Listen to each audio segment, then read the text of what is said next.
Welcome everyone. In this video, we'll study about CIA Triad and security models. So first we'll understand what is CIA Triad. As we can see, CIA Triad is made up of three capital letters. That is CIA. C stands for confidentiality, I stands for integrity, 3 stands for availability, 3 that is A. So what does confidentiality mean? This principle ensures that sensitive information is only accessible to authorized individuals or systems. It prevents unauthorized access and exposure of data through measures like encryption, access control, and authentication mechanisms. So what does confidentiality simply mean is that no other third entity, attacker, or any other person should be accessible to knowing what the data consists of. Basically, only authorized individuals should know what is present into the file or data. Second is integrity. Integrity focuses on ensuring that data remains accurate, complete, and unaltered during storage or transmission.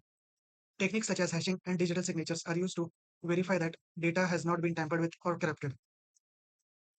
So, integrity means that the originality of the message shouldn't be harmed. That is, if the person had sent hi to the second person, the same message what the first sender sent should be received by the second sender. No modifications should be found in it. Various techniques such as hashing and digital signatures. That is, hashing means we convert our original message to some characters of alphanumeric form so that we cannot lax like in the security policy. That is, the confidentiality and integrity isn't harmed of it. Digital signature is basically just like our hardware signature, which we do in our daily life. So what does the signature mean is that verify. So digital signature does the same way. Third one is availability. Availability ensures that data, systems, and resources are accessible to authorized users when needed. It involves strategies like redundancy, failover systems, and regular maintenance to prevent downtime and ensure smooth access to critical services. So, what availability ensures is that no matter what the situation is, whether it's overloading, huge traffic, or anything, the data or the resources should always be accessible to authorized individuals. There should be no delay in accessing of it. CIA Triad forms a very essential and foundational principle of cybersecurity. Hence, it's necessary to know it before diving deep into the practical concepts. Very essential thing here is to balance the triad. A balance between all three, confidentiality, integrity, and availability, is crucial in cybersecurity. Compromising one can weaken the overall security posture, so organizations must address each aspect equally to maintain robust protection. Since we have got an idea what CIA is, that is confidentiality, integrity, and availability, it's very important to give them equal kind of priority. Even if we fail to give importance to any one of them, it could affect the overall security posture of the organization. That is, it could weaken the infrastructure, digital infrastructure, that is, which can ultimately prove fatal to any organization. So, why is the CIA triad important in cybersecurity? The CIA triad ensures a balanced approach to data security by focusing on confidentiality, integrity, and availability, covering key aspects of protecting information. So, CIA triad gives us a balanced approach. That is, if all the three things, that is confidentiality, integrity, and availability, are given equal importance, it could probably benefit in protecting the information of the overall organization. It helps organizations prioritize security measures, allowing them to mitigate risks effectively and prevent unauthorized access, tampering, or disruption to data. So, CIA Triad emphasizes on making some security policies which can reduce the risk and prevent unauthorized access into the organization. Many security standards and regulations such as ISO 27001 and PCI DSS are based on CIA Triad, making it essential for legal and regulatory compliance. So here again, compliance is associated with law and compliance, where there are several policies, as you can see, ISO 27001 and PCI DSS. These all policies make the use of CIA Triad, ensuring that the data isn't exposed to some harmful entities like hacker, attacker, or any such. So the policies are nothing but some kind of set of protocols or rules. The policies are again an important aspects when it comes to legal and regulatory compliance. The CIA Triad provides a clear framework to assess the impact of cyber incidents, guiding effective incident response and recovery strategies. So CI Triad gives us an idea of how to analyze the impact of the cyber incident, which could again lead to a very efficient incident responding and recovery strategies. So if by chance any attack or any unfamiliar action is detected into our infrastructure, we can have an effective incident response and regulate some recovery policies on it. So now we'll understand confidentiality a bit deep. Confidentiality ensures that sensitive information is accessible to only those who are authorized to view it.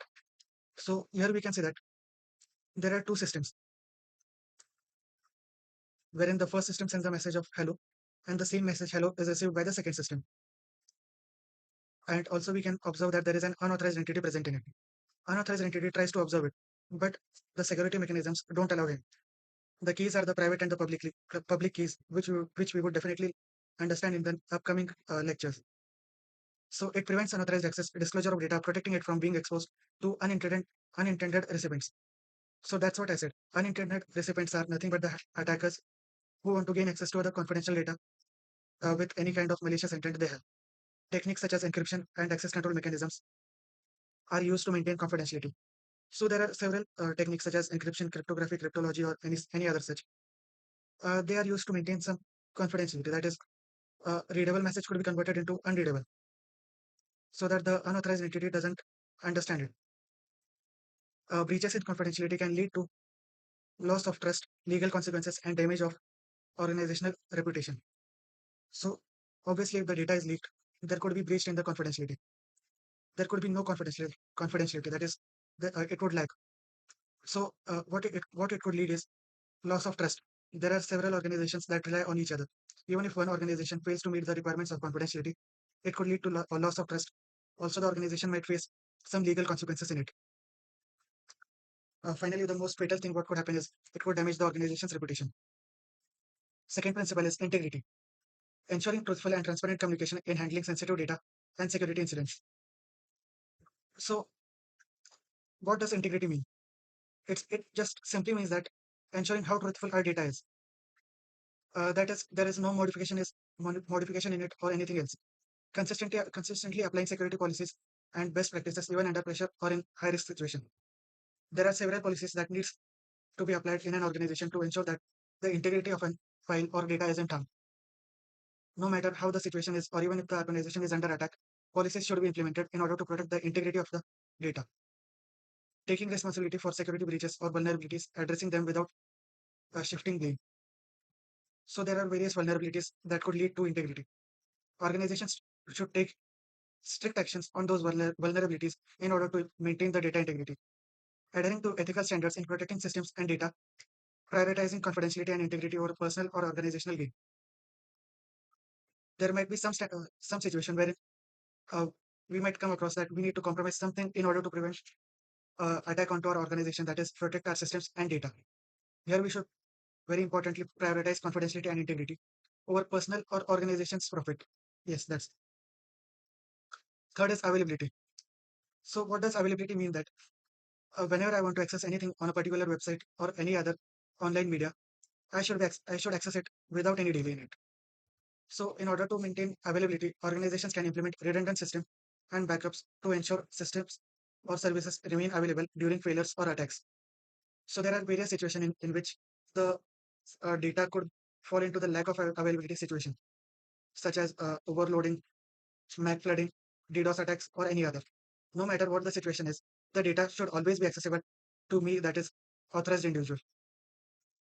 Defending against distributed denial of service attacks aimed at disabling critical services. So DDoS is a kind of attack which aims at disabling critical services. That means DDoS aims at uh, reducing the availability of services to authorized individuals. This is a very fatal kind of cyber attack, which could probably lead to some kind of financial damage or reputational damage to particular organization or individuals. Establishing plans and resources to quickly restore systems and data after outages or incident, minimizing downtime. So there are various plans that we need to implement in order to prevent the situation of lack of availability.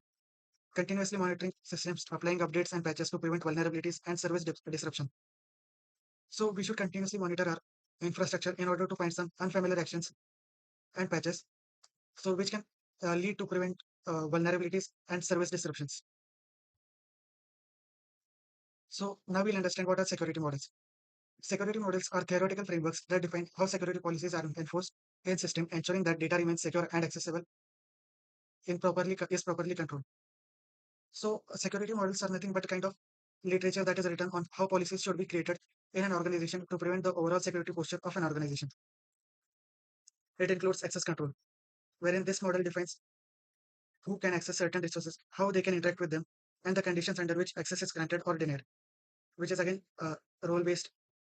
discretionary access control, or any other. So access control means who has the access, who has the permission to access some particular action or some particular file. Confidentiality, integrity, and availability. Security models aim to uphold the CIA triad by ensuring the information is accessible to authorized individuals and remains unaltered and is accessible when needed.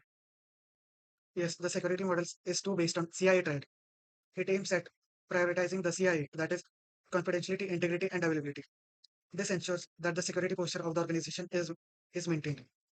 Security models are implemented in systems through security mechanisms like firewalls, access controls, encryption, and authentication protocols to ensure security policies. So now we'll understand what the popular models are. First one is the Bell-LaPadula model. The Bell-LaPadula model protects the confidentiality of information by preventing unauthorized access to sensitive data. So if there is any third-party entity, such as attacker, hacker, virus, worm, or any kind of cyber attacks that aims to get access of confidential data, the Bell-LaPadula model prevents it. A user with a lower security clearances cannot read data at a higher classification level than no read approved. That is, a user with a higher security clearances cannot write data to lower classification level than no write down rule. We'll understand it through a diagram, so no need to worry about it. Users and data are categorized into several security levels: top secret, secret, confidentiality, unclassified, in order to restrict access. The model is commonly used in government, military systems to ensure that strict control over classified information.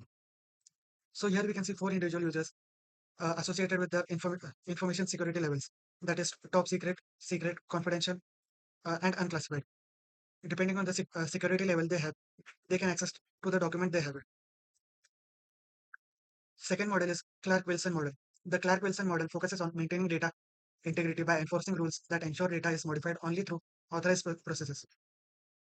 So the major focus of the Clark-Wilson model is on maintaining data integrity. That is, there is no modification in it.